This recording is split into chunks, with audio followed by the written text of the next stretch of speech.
Hi guys, welcome. This is CreatorsBarn podcast talking music, and today I've got another special guest with me. This is Rosanna Lefevre. Rosanna is a singer-songwriter predominantly, but also a multi-instrumentalist. And today I've asked Rose to come in to talk about a variety of her experiences as she's worked through both music education and the music industry. So, hiya Rose, and welcome. Hello. Good to see you. Good seeing you You as well. doing well? Yeah, not bad, not bad. Really good. Okay. So I know you've just come back from Australia and you're having a little bit of a break. Yeah. And then you going back out? Going back out there, yeah, Okay. I think so, yeah. When? Yeah. Probably maybe around May. Okay. Yeah. And I know that you've, as well as your music stuff this side, you've also been involved in music over there, and you've got quite a nice little group of musicians you work with. Yeah, definitely. It's definitely a really good place for live music, the Gold Coast. So I was living on the Gold Coast, and I was lucky enough to be introduced to a really great musician called Kelly Penny. And he knows pretty much all the musicians on the Gold Coast that are worth knowing. So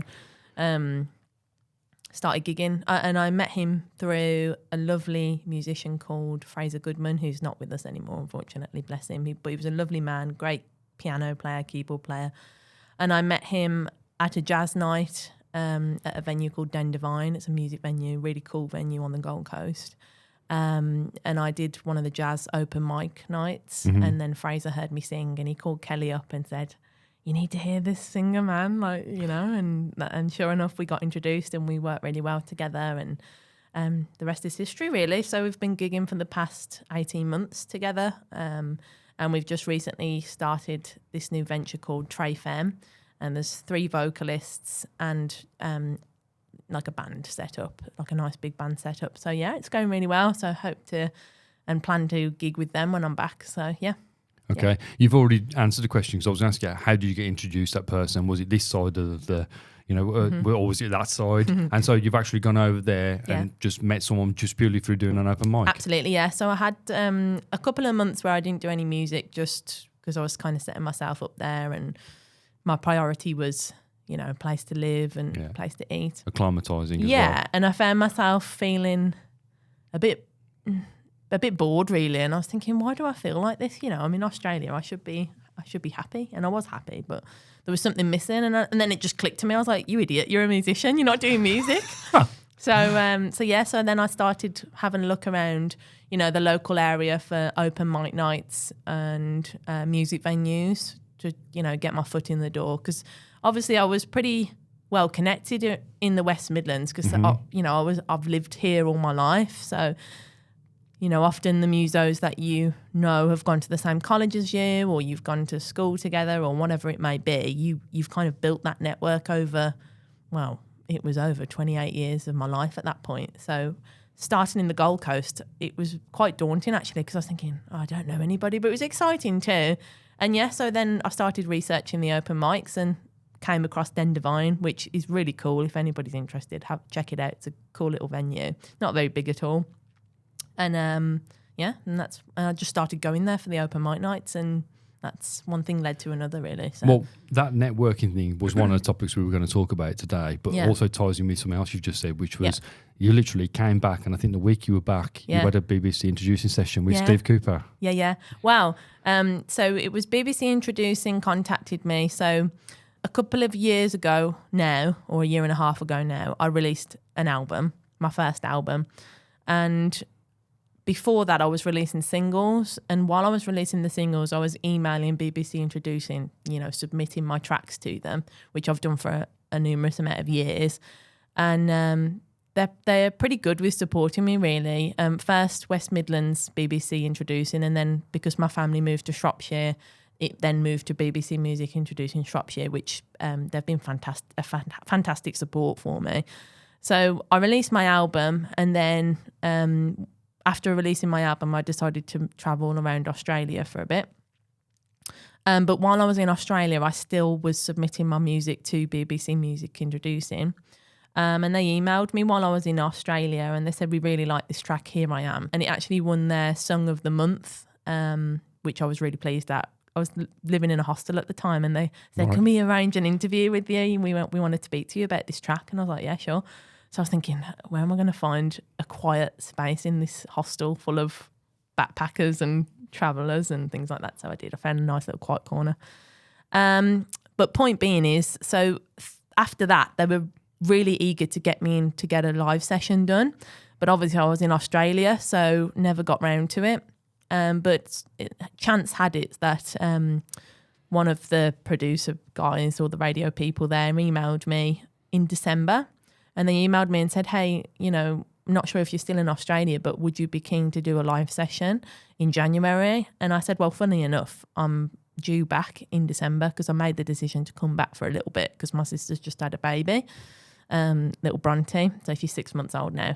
She's so cute. But yeah, so I came back and it just chance had it that everything worked out well. So literally the week that or maybe the week after that I landed in Australia, I had this BBC live session. So I said to myself while I was in the Gold Coast still, I said, well, which musician do I trust really to do a good job without very little rehearsal? And maybe the listeners who've listened to Steve's little podcast with you previously, he's got a reputation for being very professional, very reliable, and just a fantastic guitarist as well. And I know him through university, so he was my old university lecturer. So I just contacted him and I said, Steve, would you be free and available to do this recording session with me? And he said, yeah, I'm free. So great. So had him on there, and it was great to finally work with Steve because I haven't seen him for a few years. I was going to say it went well. Lovely. The session went well, didn't it? It went lovely. It went very, very well. I was very pleased. Although I had a cold at the time, which was very annoying. Seems to be my luck, to be honest. I always seem to get a cold when I've got to do a recording session. So potentially also coming back from Australia to this climate. So it's such a long flight too. You're bound to catch something there. But somehow I got through it and it's actually sounded pretty good. So I was very happy with it. And Steve did a great job, as he always does. So So that was one of the things we were linking into with it, kind of networking. I know, and a lot of people, myself included, network mainly through college, maybe going into university and then obviously into workplace or the industry.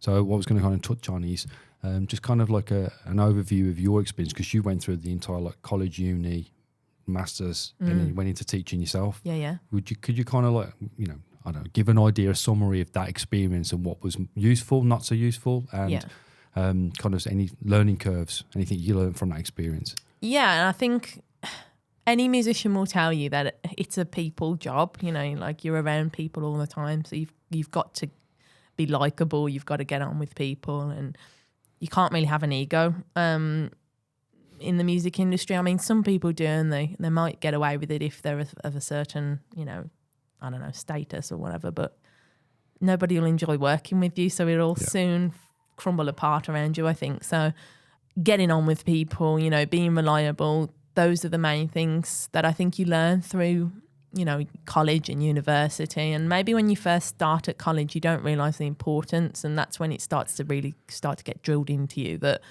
okay, you need to be on time for this. Because if you're not on time, then people will notice and label you as that person that's always late, which is never a good reputation to have. Especially, if you're turning up to a gig and you're 30 minutes late, well, you've missed your sound check then, and that's not good for you, but it's also not good for the band, especially the people that were there 20 minutes early, so they've ended up waiting an hour for you, So I think college and university really helped me develop those people skills that you for sure need in the industry, it's, in real life. But one thing that I tried to do throughout college and university is I tried to work in the industry at the same time, so kind of dip my toes in the industry while I was studying too. So I was kind of practicing and spending a lot of time practicing and obviously doing my modules then at university and college as well, but also kind of putting it into action in the industry too. So that way then when I left college and university, I had these little networks of people, and that can happen through, to be honest, a lot of it happens through word of mouth, and the people that you know and the friends you make. So, I don't know, let's say, well, like for instance, that open mic thing in the Gold Coast. One person led to another person, and then that person leads to another person, and that person leads, it happens very much like that. So I think there's an importance of social skills and people skills, being likable, don't be disagreeable, or, you know, you're always going to get, especially if you're in confined spaces like tour buses or when you're rehearsing 3 times a week, there might be a member of that band that you might not necessarily get on with outside of that work session.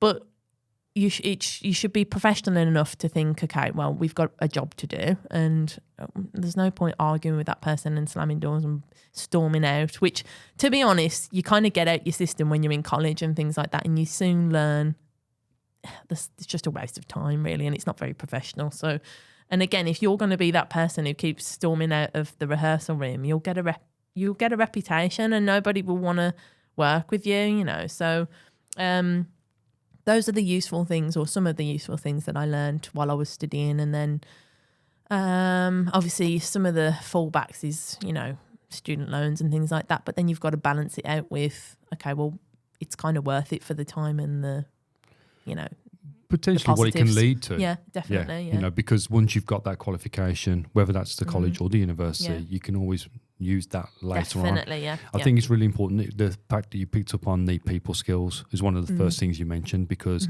there is an element of maturity that comes into that. Yeah. You know, obviously most of the guys coming into college are 16, 17, not all, but most. Yeah. And there's an element of over those 2, 3, or if you're going to uni, maybe 5 years, where there's a maturity that comes with it. But taking on that idea that there's those personal skills, massively important. I'm so glad you picked up on. No, it is. It is. And to be honest, you'll find that if you're in education and your lecturers are in the industry as well, they will be saying all of these things as well, and you'll think, oh, they're on about it again. But it's true, you know, and as soon as you're in the industry, you'll soon realise if you're on a tour bus with somebody who's not, you know, compatible with the rest of the team or the group, well, they're going to get fired, or you know, if they're late or if they're drinking on the job, and you know, because some people actually, a lot of artists and musicians have, you know, anxiety and things like that, and a lot of ways that some people cope with that is through drink. And especially, you know, I don't know, some people that I've met on the Gold Coast, you know, because the sun's shining and everything, and it's very common to have a drink. And to be honest, I think England's the same. But when it starts interfering with your professionalism, I think that's when it becomes a problem then. And you think, okay, well, first it starts with like one drink where you think, oh, it's just going to settle my nerves a bit. But one drink turns into like, I don't know, half a bottle of Jack Daniels, and then you've got a problem. Yeah. And, you know, I'm not really that much of a drinker, to be honest, so I've never been in that situation, but I can see how people get into those situations. Yeah, you can see how it's easy to fall into that. Yeah, but I've always been of a mind of, okay, I've got a job to do. Like, I've done cruises before, and I won't touch alcohol while I'm on the cruise. Like, I'll start the cruise and do the gigs that I need to do, and then on the last day when all my jobs are done, I'll think, right, job's done now, I'll have a drink, relax, because I'm not there to party, I'm not there to have a good time. I'm getting paid, or, you know, hopefully I'm getting paid, you know, to do these cruises and do a good job. So so people skills, professionalism, you know, it sounds basic, but it really does come down to those basic things, you know. But a lot of it does come down to those basics. Yeah. Like you just said, being on time, being polite, being prepared is the massive one. Yeah. You know, 100%. Leave your ego at the door. You've picked up on all of it, so it's really good that you've gone into that. Yeah, so, 100%. But you then took it one step further, because you obviously went through college system, very successfully went through college, came out with really good grades. Yeah. Went to uni, did the same at uni. Which, if I remember rightly, I think some of us came to the dissertation. Yeah, it was a Jam House. The Jam House. Yeah, I remember that. Yeah, so in Birmingham. So it was kind of seeing that journey. Yeah. But then you stayed on. You did your masters. Yes, I was lucky in the sense that I got a scholarship for the masters, but also then it's like that debate of, okay, well, what's luck? Well, you know, you've got to put yourself in the way of these opportunities. So I applied. I saw the fact that they did a scholarship, and it was actually a day after the scholarship applications closed, and I was like, damn, I've missed it. I'm not going to get it. But I thought, no, I'm still going to apply. The application button was still, you know, active, there. Yeah. So I applied, and sure enough, I got it. So it was a scholarship for a master's. You had to put a big, massive statement on why you thought that you were applicable for the scholarship and why you wanted it. My reason was I didn't want to get into any more student student debt basically. And if I didn't get this scholarship, I wasn't going to be able to do my master's, which is what I wanted to do. So anyway, I got it. So yeah. I'm assuming some of your past history, obviously looking at, if anybody's looking at a scholarship and they're saying, well, do we know this student's going to be in the right frame of mind? Well, look at your grades. Yeah. So that kind of sold it really, I would have thought. And again, that's like a very important attribute, I think, for any self-employed musician or somebody who's going to go into education is I'm not the most smartest person in the room, but I'm a determined person. So I'll keep trying and keep trying and keep trying and keep going at it until I get the best that I can. I think the old expression was grafter. Yeah. You're a grafter, a worker. Yeah, Somebody who's going to work at it until they get it right. So. Yeah, and if I have a certain thing in my mind that I'm going to achieve, I'll keep going at it and I'll keep doing it until I get it, basically. And do you know what I mean? I think that's really good for people, especially young people listening, that might be going into music education or just going into music in general, to hear the fact that it's just not going to happen like that. No, not unless you're very, not. very lucky. Yeah. I mean, 9 times out of 10, like you're gonna have to graft. It's like any job, kind of start at the bottom and then make your networks and then keep working your way up. And anybody will tell you that you will get knocks. I've been knocked many times through music career and whatever. Had to do jobs that I didn't want to do, like working in an office or working in retail. I've enjoyed them. I've made the best of that situation, but it's always with music in mind and just keep thinking, well, this is what I'm aiming for, you know what I mean? And that's helped me. That's really helped me. Yeah. I mean, that's another really good point that you've come on something that we were going to talk about is the kind of the difficulty in funding your own your own music. What I want to do before we get onto that though, if you're okay with this, is when we mentioned about the master's degree, and there's something I don't want to say exactly what it was, but we talked about something briefly, and you said, "Oh, this is how I felt," and it was about imposter syndrome when you went into teaching. Yeah. So and I thought that was really interesting to hear that. Yeah. So after the masters, so I did that for 2 years, and then after that, I started making singles, so writing and producing singles and in Birmingham and Rabanas and things like that, which I can talk about. But anyway, during that time, then I started doing a PGCE, so that's post-compulsory certificate of education in post-compulsory education. Woo, that's a big sentence, isn't it? So I started doing that, and yes, I did then start to experience this feeling of imposter syndrome, and it was really bizarre because you put me on that stage and I'm like, this is where I belong, actually, because when I sing, people tend to shut up and turn around and listen to me. But when you're on the stage of teaching, it's a bit scarier, actually, because to be honest, when you think about it, I've been singing now more than the majority of my life. So it's become my little comfort blanket in a way. But when you're teaching, again, you're starting from the bottom and you have never done it before. And I'm quite academic, but again, it's down to me being a grafter and I have my own little unique ways of doing things. And when I had to start teaching things like music theory, although I aced the music theory paper, like with Steve Coops' lessons and stuff, I got 100% out of all of them. But I do my own little thing, so I have to write it down, or I have my own little methods, which, your students will find their own little ways too. But I found that really a daunting process, and then I started getting anxiety and thinking, oh, am I good enough for this? Like, do I even know what I'm doing? And these crazy thoughts start coming into your mind, and that was a bizarre experience for me. And so when I was teaching, I taught for about 2.5 years. It was a weird experience for me because very rewarding and positive in other ways as well, but definitely this idea and this experience of imposter syndrome was there for me.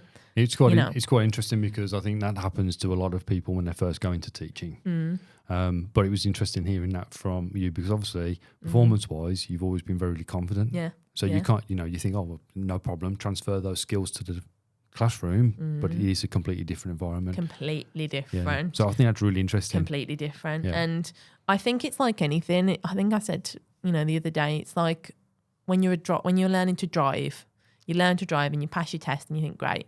But then you're really scared to go on the motorway. And then you think, I'm never going to go on the motorway. It's too scary. I can't imagine going on the motorway.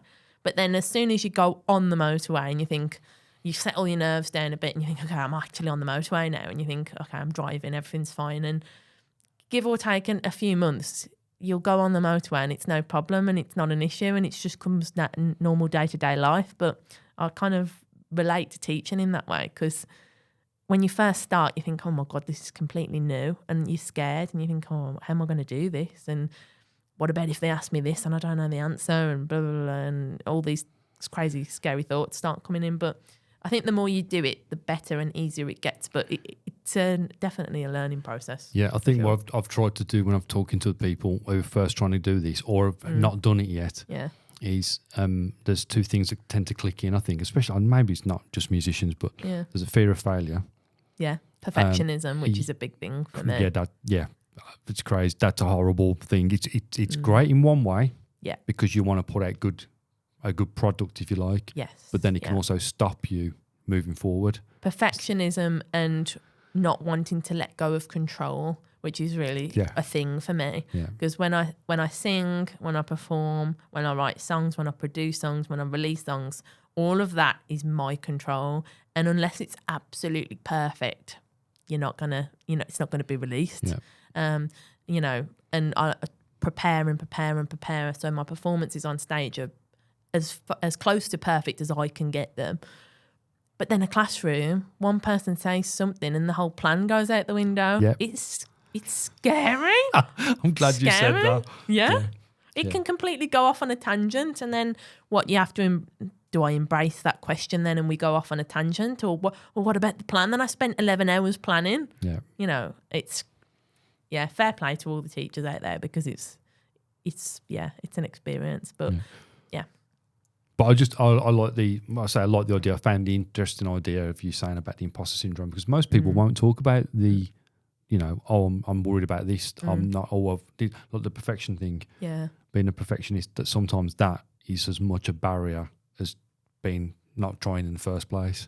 Yeah, so, it is. Yeah, it's quite an interesting one to talk about. It's something I'd like to go into in a bit more detail at some point with people, like maybe a group. Yeah. Even like YouTube videos. So the amount of times I've tried to release a YouTube live video. How many edits? 100. Yeah. And they're not even on there anymore because I've put them on private, because I just think, nah. My first little EP that I released before my album, when I was, it was just before I joined a band called Earth, and I think I was about 19, a couple of years before I joined that band, and I released, or maybe it was just a bit sooner, but anyway, regardless of when it was my first little EP, and I recorded a lot of it at home, but then the last little touches for mastering and things like that, I took it into a studio. And then even at the time, even when I was 19, I was thinking, this isn't good enough to release, but I released it anyway. I don't know why I did. I think it's just because I wanted to get something out there, my own music. These songs had been in my mind for years at that point. And it really bugged me like that I couldn't listen to them and feel contented. Just not to the standard that I wanted them to be at. So that's been taken down now, And there's really? Yeah, seriously. And there's people out there that say, oh, you should have left it up, it was good enough, and it marks where you are at that time in your life. But perfectionism, Do you not think that it's good for people to be able to maybe say, for instance, that they were meeting you online for the first time, they see you, they hear you, for them to go and backtrack and see where you came from? But what about if that track's the first one that they hear and they think, oh, everybody starts somewhere though. Yeah, true. That's true. And I'm probably a bit too harsh on myself for that. You know what I mean? Like, but I took it down. I made the decision to take that down and then release an album. For me as the writer, that's produced properly and it sounds good, you know? So that's when somebody thinks, oh, you're a singer. Oh, you're on Spotify. Yeah, I am. Bish, bash, bosh. There you go. and it sounds good. You know what I mean? Yeah. But then, to be honest, the originals, I had very good feedback on them. So there's probably people out there that saying, what are you talking about? The originals were absolutely fine, So again, it's a matter of perspective, and perfectionism and imposter syndrome and things like that. That plays into things too, you know. You know, when you're talking about the older material, Yeah. right? And Yeah, okay, yeah. so so that's not on Spotify or YouTube or anything. Nope, took right. it all down. What about other platforms like SoundCloud and Bandcamp? To be fair, like I did think to myself, you know, if my songs ever became really successful for whatever reason, at least then I've got those little early compositions of those tracks then to show. I don't know if I ever have any fans or anything like that, I can always put that on as a little extra maybe, or a reward somewhere. That's an option. I do still have them, you know. Yeah. I do still have the copies of the recordings, But they're not currently up and out. Nope. Oh wow, okay. Yeah. I didn't know that. Yeah. I took all the posts down and everything, and I'm pretty harsh like that, to be honest. If I'm not happy with something, like that's it, it's gone, kind of thing. On that, and sidetracking a little bit, but it's still in line with it. So this thing with the online presence, how do you cope with social media? Yeah. How do you, you know what? cope with it? You know what? I probably don't do it enough. I think you've got to, it's really hard. Like, I think you've got to be consistent with social media and things like that, as, you know, on your music platform. I think I'm too much of a perfectionist. Like, I think because on my Instagram, you know, I could do really good reels, you know, because reels are the thing at the moment. It's a popular thing. And if it goes viral, then that's your way in then. But I just beat myself up too much about it. Like, you know, I think maybe if I did it now, like admittedly, I haven't done it for a few years. This is going back about 5 years or so. And just the whole process of recording, making it perfect, it was just too much of a stressful process for me. But if you've got that, you know, quote unquote perfect track that's already there, and you're making a short from it. Yeah. So now I have that. Yeah. Hopefully the short form would lead to the long form. Yeah. And if you've already got the standard. Yeah.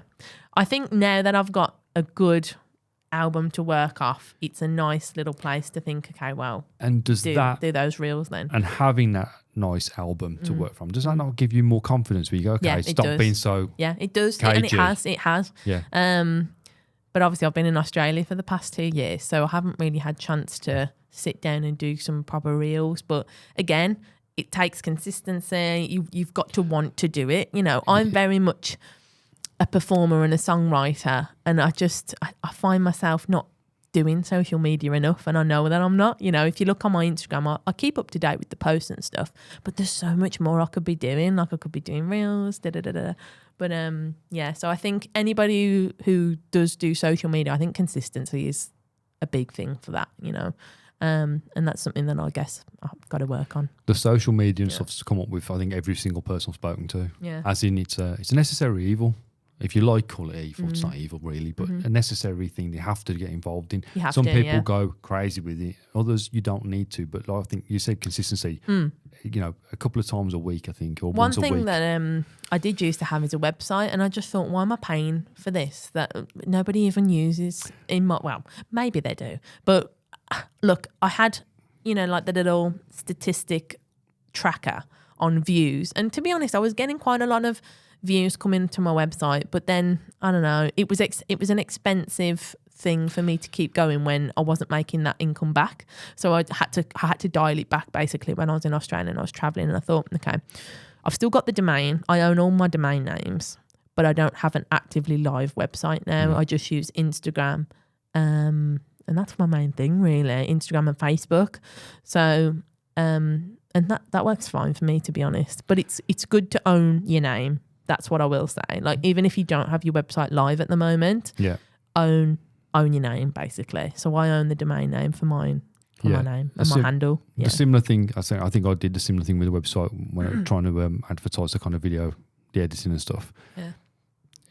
It limited, as opposed to social media, way more interaction, which is a shame because, you know, the websites, I mean, I like to go on to visit websites for people. I think it's a useful format to engage with people. And it looks great, but it's you've got to then make a financial decision. Okay, well, do I want to be spending all this money for, I'm not really getting anything back? So, you know what I mean? You've got to make those decisions. And I loved having my website, and it's very professional. It's somewhere that you can take people. But yeah, I guess it's just one of those things. But like I say, own your domain name so that if you do decide to bring it back, you've got it then. You know what I mean? Nobody else can take it from you, if that makes sense. I mean, there's an annual cost to that, isn't there? Yeah, Keeping there your is. domain name. So Yeah. So every 2 or 3 years, I buy it for 3 years and it just renews, and well, I say pretty expensive. I can't remember how much it is, but it's not too bad. But there is an expense to it, yeah. And then for my website, because of the music videos and everything like that, you can even have shops if you wanted to. Yep.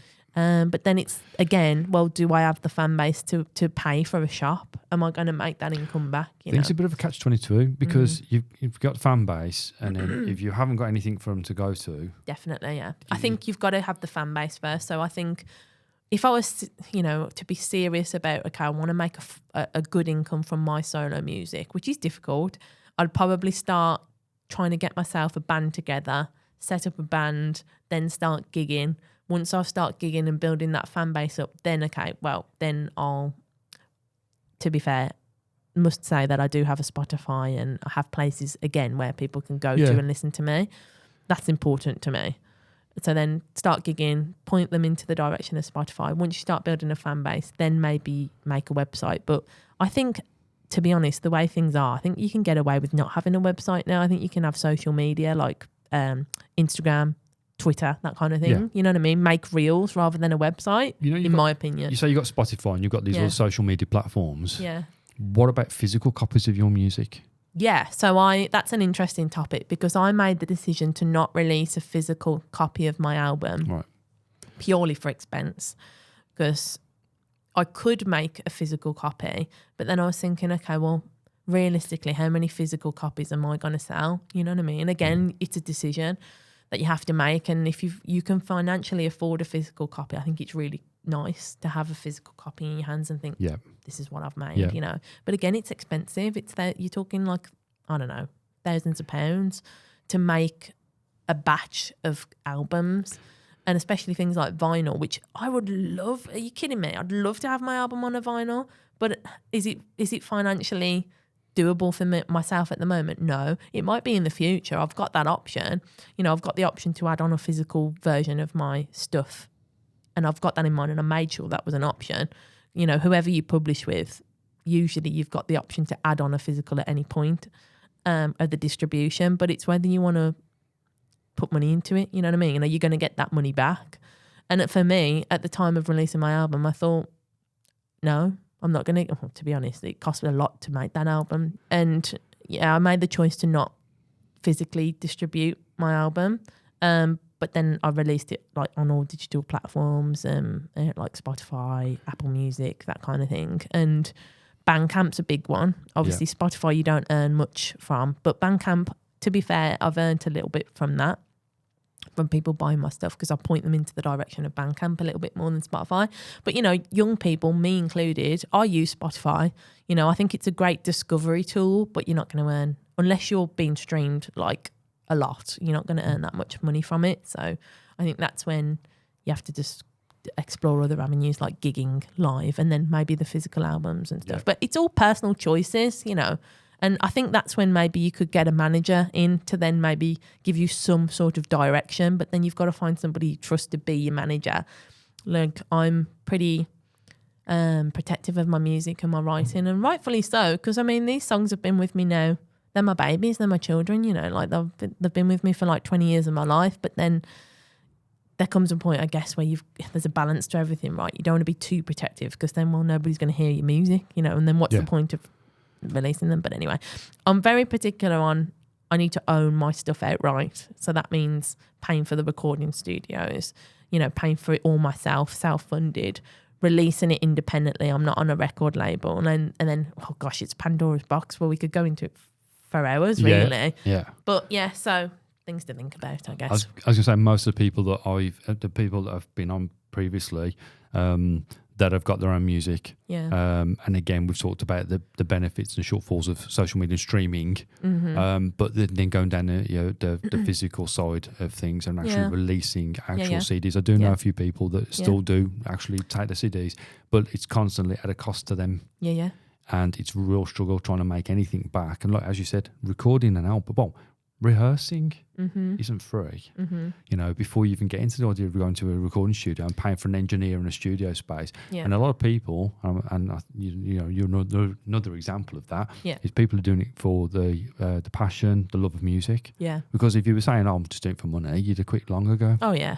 Nobody gets into music for, well, maybe they do, Yeah. but they'll soon quit if they do, you know, go into it for the money. Or you know? potentially they will go down a route that's dictated to them that they know is going to lead to money and not actually give them self-satisfaction. Definitely.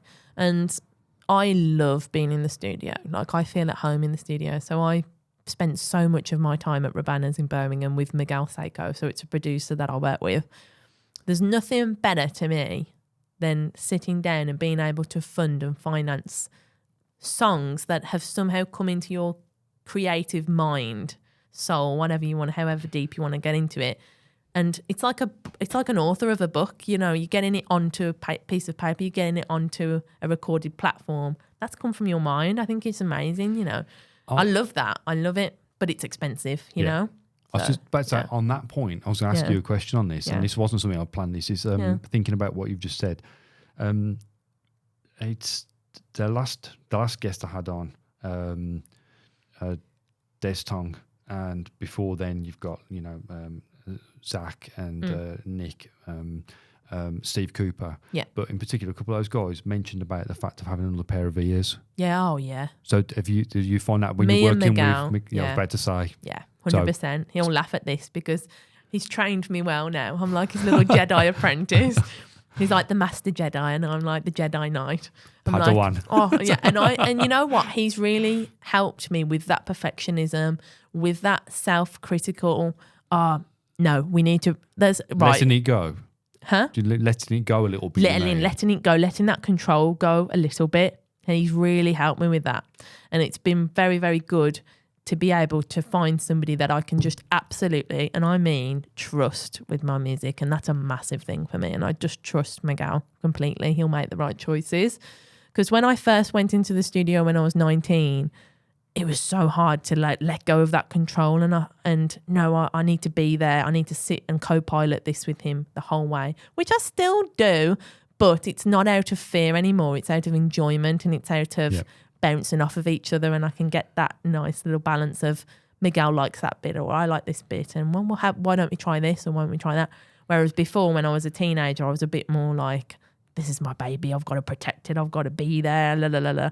But yeah, so over the years, he's been really, really good for me on that side of things. Yeah, the point that the guys have made down beforehand, and you've done exactly the same thing, was the importance of working with other people. 100%. Because we're in this position where, especially with technology, where we can sit in our bedroom, you've got a laptop, you've got the software, you do it all yourself, but it's always going to be missing something. And your strengths, you know, you might have some weaknesses where the other person might have strengths. Like Miguel's strengths is like his ears and his engineering skills. He's so good.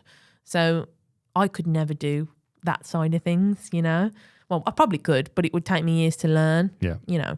And I did learn quite a bit from watching him, and I was always productive with watching him and thinking, okay, well, what's he doing there? Like, can I learn what he's doing? But it's very in-depth, and it does take years to build those skills. So, yeah, you can do it yourself, but it's always good for me anyway to have that banter, that bouncing off somebody else, and having his expertise as well as mine to knock me down a few pegs when I need to be knocked down, but also bring me up and say, actually, Rose, that takes good. What do you want about? You know what I mean? Like, you know, there was a time, and he'll laugh. He probably won't listen to this, but maybe he will. I'll point him in the direction of it. And where I was going to redo pretty much all the vocals for the album, and he's like, you're mental. You're going to waste all your money, and these are perfectly good takes, but and bearing in mind, we'd edited them too, not just recorded them. We'd edited them. We'd sat down, edited them, melodined them. And I was like, I think we need to do this again. And he's like, no, Rose, you're mental. Go and have a sleep. And so I did. I ended up reading the vocals for one of the tracks, but then the others, I was like, no, you're right. They're fine. Yeah. So it really just helped to have somebody else there for sure. But then it goes on to that interesting subject of trusting people in the industry, which is a massive thing. So we were talking about this the other day, weren't we? Like sometimes, you know, you'll build these relationships with people, but it's really important to know where you stand as well. So things like music videos, that's one, for me, where I think there should ideally be something written down where, okay, we're joining together now to make this music video.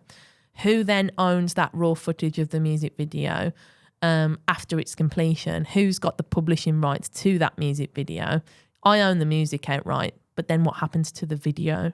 And I think it's really important to come to a nice civil agreement, because in my experience, when that's not done, well, in the past, like, people have tried to publish the full music video on their platforms, and it's like, well, crap, I should have made that clear to them that I didn't want it published anywhere other than my platforms. Because if the full product is on somebody else's platform, well, what's stopping people from going to their platform? And also, by the way, that's a track that I've just spent the past 20 years of my life writing, rewriting, producing, going through this whole process of getting that track to that point for you then to post it on your platform. It's very messy, and there's no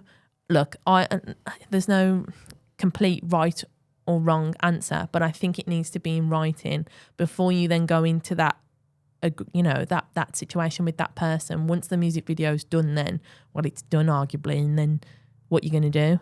Argue about it, and then have a disagreement, and then that network connection's gone then, which is a shame. Yeah. So although you trust in people, I think I've been a bit naive in the past, where I've just said, it'll be fine, we'll verbally agree on it, and it won't be a problem, but it can be. I've learned over the past 5 years from doing music videos, and not just videos, but any situation. Like, if you're going to get performers in to play on your track, just make sure that they know, look, you're not getting a songwriting credit for this because I've written the song. I'm paying you X amount of money to perform on the track.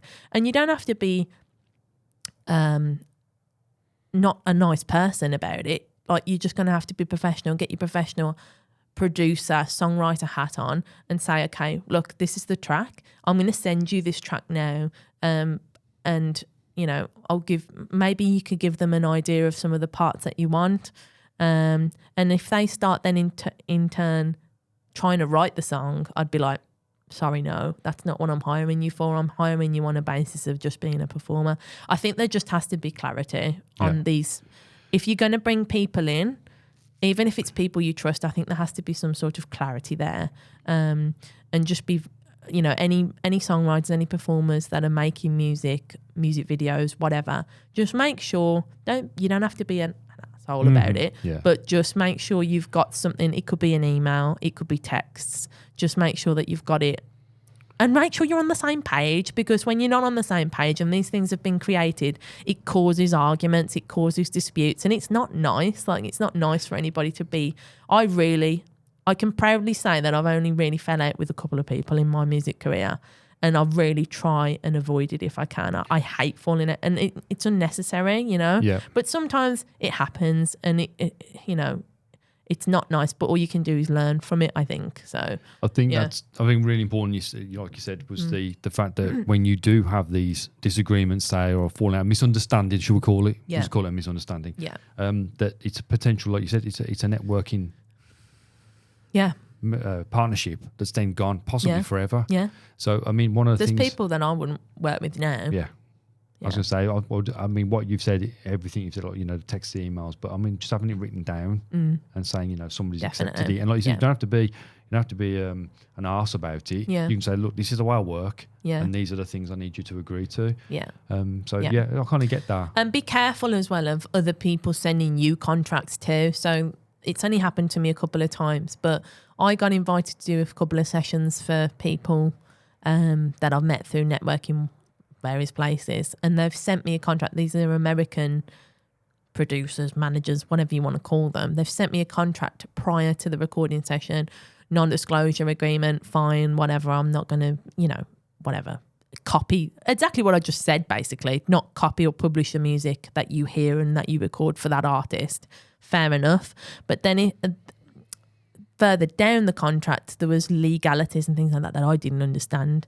And I then thought, I'm not signing this. Like, you've got to have your wits about you, really, when they send you these contracts, and get a second pair of eyes to look at it, whether that be the musicians union, whether that be a trusted friend who is educated in music law or whatever it might be. So my instance, I went to Ray because he kind of knows his contracts, but then I also contacted, I think, the musicians union too.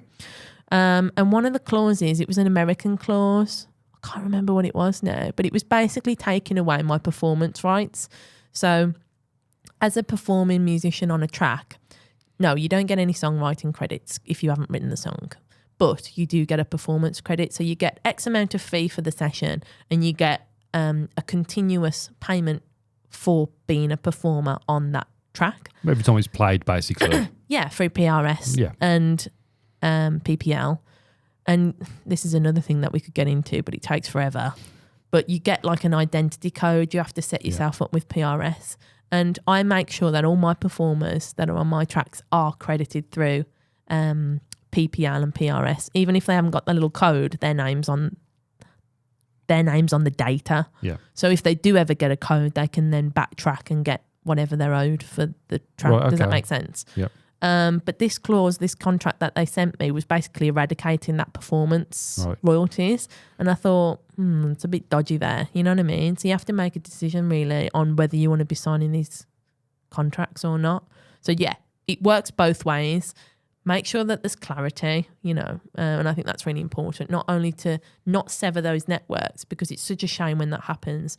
It's happened to me where I've built these relationships for like 5 years before, and it's such a shame when it happens, because then you can't go back to that person, and I really want to avoid that wherever possible. And I always try and get on with everybody. Like, I hope, I've built quite a nice reputation for myself where I'm quite laid back, I'm nice and easygoing, but I'm also very professional.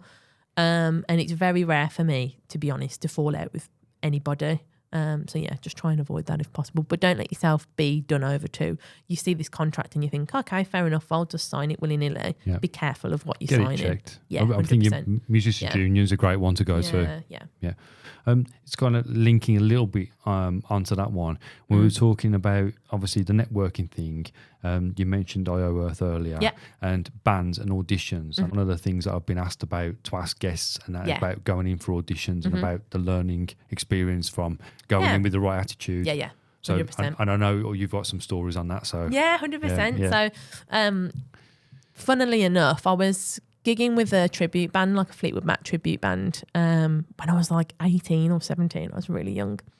I think I might have still been in college, to be honest. Oh, no, first year of university, I think. And again, as I said before, I was kind of dipping my toes into the industry. And I was pretty confident at this point. I was a good singer, good performer. Not anything like I am now, to be honest. Now that I've got the experience behind me. But at the time, I thought, I'm doing quite well for myself here. I'm unique. I've got a good voice, whatever. My ego was, a little bit up there. And I've never been cocky with it though. But in my own mind, I thought, I've got this sussed. Yeah. Anyway, so I did this tribute band. And Stevie Nicks' stuff is hard to sing. And I didn't realise how hard it is to sing. And she's got a different voice to me. So I've got quite a smooth, velvety tone to my voice, whereas Stevie Nicks has got this raspy, raw power, which eventually ended up causing her very much vocal issues. The cocaine probably didn't help her either, but so anyway, I was trying to recreate that sound and it was wrecking my voice. I wasn't trained properly. Also illness, whatever it was, certain elements came into it and I just didn't do a good job for them, basically, on a couple of gigs. And that really knocked me down a couple of pegs, because I was thinking, I'm invincible here. Like, I've got a great voice. I was on a roll, basically. Yeah. Had a bunch of people telling me, you're great. I was on this path to letting it get to my head. Anyway, so that happened and I got knocked down a few pegs and I thought to myself, right, I'm not going to let that happen to me again. I'm just going to keep a nice level head. Yes, I'm aware that I've got a good voice, but I don't need to let it get to my head. You know what? There's always going to be somebody with a better voice or whatever it is. So anyway, so I got this audition through Steve Cooper, actually, very kindly of him to recommend me to one of the managers of IO Earth, and they invited me to audition for them. So bearing that experience with the tribute band in mind, I then had the opinion, right, I'm not going to let this opportunity slip past me this time. I'm going to prepare. I'm going to practice. They sent me a couple of songs to learn, but I learned pretty much the whole repertoire for the audition. Right. So then I could go in there and say, take your pick. I can sing like any one that you want. How many songs roughly was that? I don't even know. This band was established, so they had like maybe 3 albums worth of material. I'm asking that question purely Yeah. because if somebody's listening, I think our repertoire, what's that, 12 songs? No. Yeah. Like 20, 30. I was determined Yeah, again, okay. and I said that old chestnut of being determined again comes into it. Yeah. I was like, I'm going to get this. I'm going to be determined. I'm going to smash it. I'm going to get it. And sometimes it doesn't happen, and you can't knock yourself then because you've tried your best. I always say that to the students that I have taught in the past. Look, just try your best. If you fail and you've tried your best, you've got no regrets. But if you fail and you haven't tried your best, well, you probably do have, not regrets as such, but you probably feel a bit worse about it. I would, if I know I failed that and I didn't try. Do you know what I mean? Well, you know why you failed then, don't you? Exactly. So. But I went into this audition very much well prepared, and I wasn't trained to the point that I am now, but I did my best with what I had at the time, and that meant, practicing all the time anyway. But anyway, so I went into the audition and I did well. I did well, and they liked me. So I ended up being with them for about 5 years. Fantastic experience. But point being is, one, the audition came through because I did a very good job at university. I built that reputation up for myself, had a good rapport with the professional rapport with the lecturers, turned up on time. They saw me in my assessments. Obviously, they could see that I was a good singer, a good performer. I took it seriously. Steve doesn't just recommend anybody to anybody. No. He's of a certain ilk where he wouldn't just recommend anybody willy-nilly off the street, So that was a nice, flattering moment for me. I was thinking, okay, well, I just need to keep it up now and just keep a level head. Anyway, so so one is networking. Always, you never know where that person's going to take you, or, second one is be prepared. Third is don't let your ego get to your head, even if you know that you're a good musician.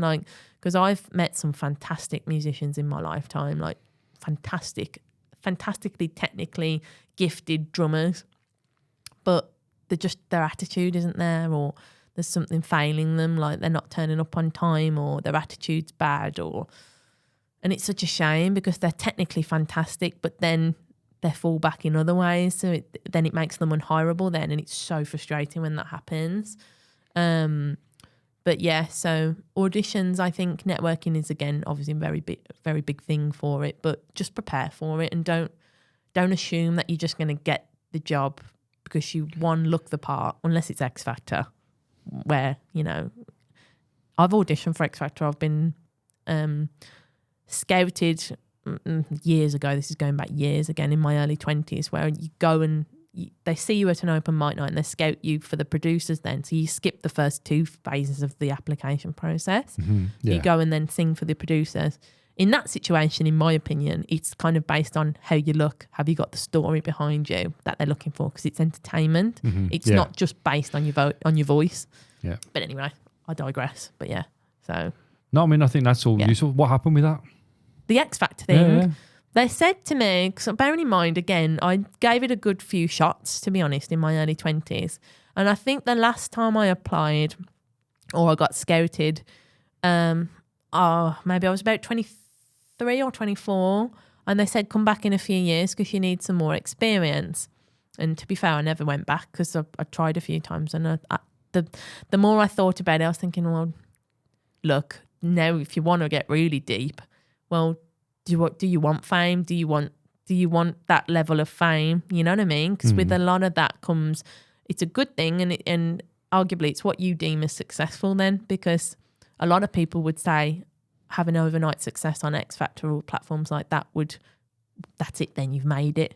But then in my opinion, from what I've seen and from what I've heard, it can be quite, there's a dark side to that too. And then you've got Big Brother watching you all the time. And do you want that kind of a life? Because once you've got it, you can't take it away, And that's, you're talking to an older head now. Like when you're in your 20s, you just kind of want whatever you think success is. We're kind of told that success is being on TV, being famous, having financial success. But then some people are quite happy to work in Audi and they deem that as successful. Do you know what I mean? Like they're quite happy. So I think it just depends on what you want out of life and what you deem as success, really. And again, it's quite deep conversation. Yeah, from what I know, and I'm not saying this is fact, but from what I know, I mean, if you're going to go down the success route with a talent show, just any talent show, the chances are that it will be somewhat contrived and you'll be controlled. I was just going to say go on to controlled, where you have little say in your creative outlet. Yep. And that's where the big one would come. Yeah. You know, yes, you can have fame. I'm not sure how much money, because I think a lot of that goes back into the people who are actually behind it. And then you're tied in a contract. Like I've heard people get tied into these contracts and they literally change how you look. You're a product. You're a product for them. And that's fine. I mean, I'm not against it. Like I think it's a good opportunity, but you've got to be aware of what you're signing up for when you go into these television shows. I think if it's, and again, I'm only basing this on what you see, read, hear, whatever, and it's a bit of a if you can do it right and you can survive that period of it, it's a great platform. And you remember who you are, and you have people that ground you around you as well. I was going to say, it's just remembering what you're actually trying to achieve in the long run. Yeah. Because if that can give you the platform to shoot off to your own stuff, your own career, then great, use it. But some people don't or can't. Yeah, and they lose themselves sometimes along the way. So I think you've just got to be very mindful and go into things like that with that in mind then, you know?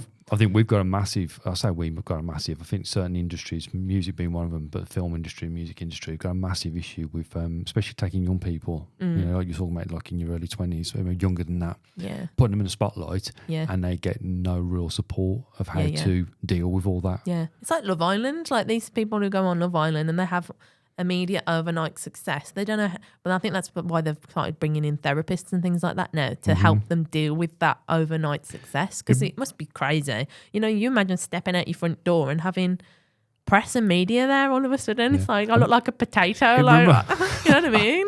And then you get told that you look like a potato on the front of the newspaper. I'm not sure whether I'm ready for that. It runs you know? It runs right the way across anything that's, I suppose, in entertainment. So you've got the TV, music, footballers, same thing. But young people, and they're just not getting the coach and stuff. I know we're going off a little bit one here, but it does come back around. One thing I wanted to catch on to was actually the fact that you were talking about these people who are massively talented that you've met, and yet their unworkable personalities. Yeah, it kind of came full circle to where we started the chat, which was talking about, you know, learning to grow as a person, but being polite, professional, and all those other things. Kind of, I like that full circle idea. Keep those qualities, and I think hopefully, if I ever do whatever you deem as successful, you know, if I ever become famous or successful, whatever it might be, I really, really hope, and I'm pretty sure I will keep on, like, holding on to those qualities, because you just don't want to become that person, you know what I mean? The success thing, I think one of the things that it was a long time ago now,